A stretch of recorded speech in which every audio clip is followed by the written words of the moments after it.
Hello Capricorn, mid-December 2023. Ito na po ang inyong reading and let's start. Kuha lang tayo ng ilang messages para sa inyo. As usual, mensaheng gabay lamang po. Ano nga bang mensahe, payo, ganap, ang pwede nyo pang maranasan, matanggap, bago pa man matapos itong taon 2023, mid-December, para sa mga Capricorn. Message. Capricorn, mid-December, para sa mga taong makakapakinig nito. Anong maiwan natin para sa kanila?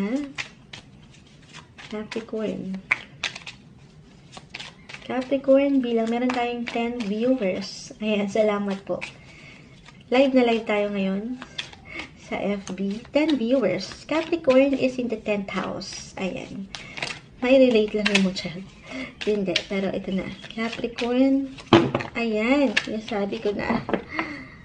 Maila, pero sabay-sabay silang bumagsak.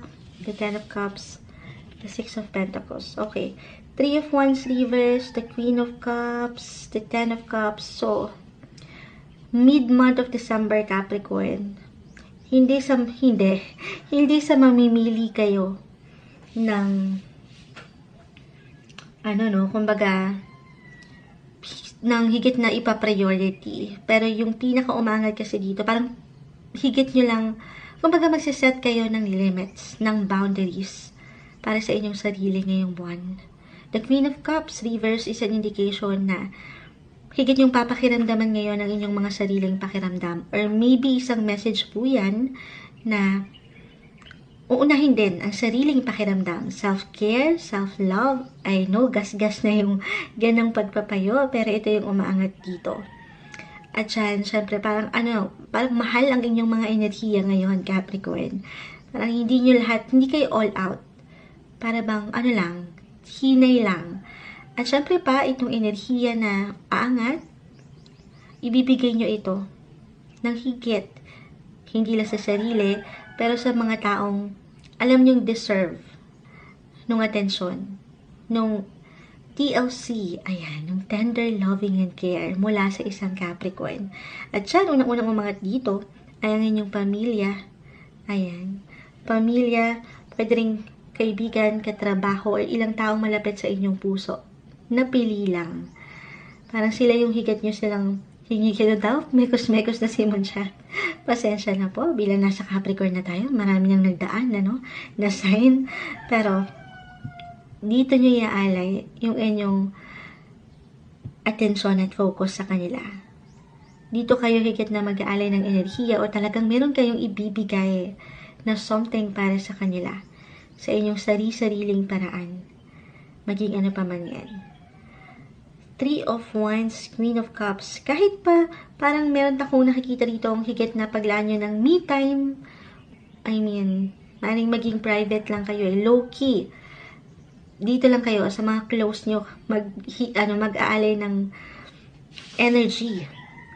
Pero kahit pa, meron pa rin tayong kagustuhan na pag-travel dito. Pero merong ilang delays. Maaaring hindi umayon sa inyo ang ilang sitwasyon doon sa resulta na gusto nyong makita.